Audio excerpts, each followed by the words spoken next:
শুরু হয়ে গেছে তৃতীয় মহাবিশ্বযুদ্ধ। হ্যাঁ, ঠিকই শুনছেন, তৃতীয় মহাযুদ্ধ চলছে। এটা এখন আর কোনো কল্পকাহিনী নয় বা সময়ের অপেক্ষায় থেমে থাকা কোনো সম্ভাবনাও নয়। বাস্তবতা আজ আরও নির্মম। বাইডেন প্রশাসন ক্ষমতা ছাড়তে চান না। ডোনাল্ড ট্রাম্পের হাতে ক্ষমতা হস্তান্তর না করতে পরিকল্পনা করেছেন এক ভয়াবহ যুদ্ধ লাগানোর। তাই জার্মানি সহ ইউরোপের অন্যান্য দেশ ইতিমধ্যেই তাদের যুদ্ধ পরিকল্পনা সম্পন্ন করে ফেলেছে। আর রাশিয়া, তারা তাদের পারমাণবিক নীতিকে এমনভাবে সাজিয়েছে যেন যে কোনো মুহূর্তে ইউরোপের উপরে পরমাণু মিসাইলের বৃষ্টি নামাতে পারে। অফিসিয়ালি হয়তো এই যুদ্ধের ঘোষণা হয়নি, কিন্তু বাস্তবতা বলছে অন্য কথা। আনঅফিসিয়ালি তৃতীয় মহাযুদ্ধ শুরু হয়ে গেছে। পৃথিবী আজ ভয়ঙ্কর মহাযুদ্ধের দ্বার প্রান্তে দাঁড়িয়ে। পুরো ভিডিওটা দেখুন আর নিজেই বুঝে নিন আমরা তৃতীয় মহাযুদ্ধের মধ্যেই আছি। কেন বলছি জানতে হলে দেখতে থাকুন এবং নিজেকে প্রস্তুত করুন ইতিহাসের সবচাইতে রক্তক্ষয়ী যুদ্ধের নির্মম ইতিহাসের সাক্ষী করতে।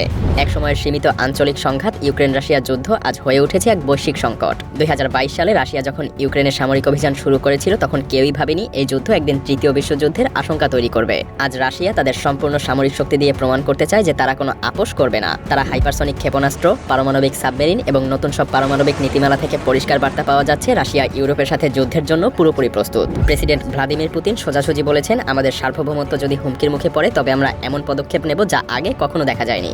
এরই মধ্যে বাইডেন প্রশাসনের বিরুদ্ধেও গুরুতর অভিযোগ উঠেছে। বলা হচ্ছে ক্ষমতা হস্তান্তরের আগে তারা ইউরোপে বড় যুদ্ধ লাগিয়ে দেশে জরুরি অবস্থা ঘোষণা করতে চায়, যাতে ট্রাম্পের কাছে ক্ষমতা হস্তান্তরে আরও 2-1 বছর দেরি হয়। এই অভিযোগ রাশিয়া ইউক্রেন যুদ্ধের পরিস্থিতিকে আরও জটিল এবং ভীতিকর করে তুলেছে। কিন্তু এই সংকট শুধু ইউক্রেনেই সীমাবদ্ধ নেই। রাশিয়া সম্প্রতি উত্তর কোরিয়ার কাছ থেকে 1,10,000 সৈন্য সহায়তা চেয়েছে। এটা আসলেই ভয়াবহ কিছুর ইঙ্গিত দেয়। অন্যদিকে ইউরোপও বসে নেই। সম্প্রতি জার্মানির গোপন নথি অপারেশন ডয়েচল্যান্ড ফাঁস হয়েছে।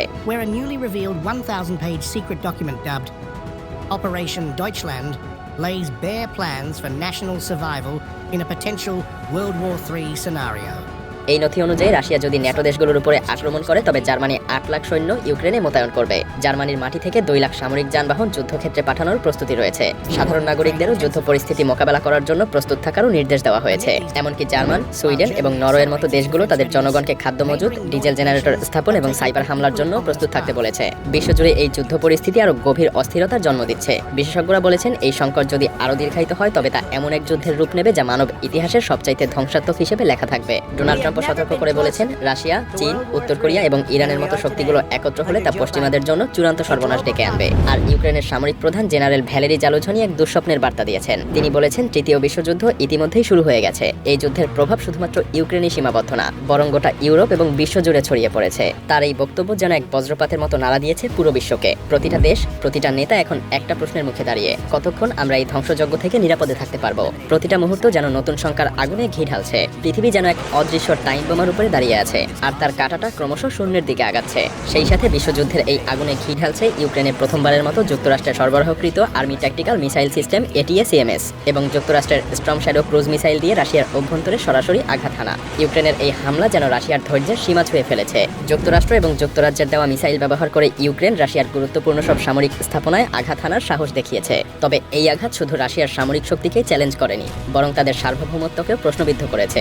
আর তাই রাশিয়া এখন পাল্টা আঘাতের জন্য সম্পূর্ণ প্রস্তুত। রাশিয়া সরাসরি ঘোষণা করেছে তারা তাদের পারমাণবিক নীতি এমনভাবে পরিবর্তন করেছে যাতে যে কোনো মুহূর্তে পারমাণবিক অস্ত্র ব্যবহারের সিদ্ধান্ত নিতে দ্বিধা করবে না।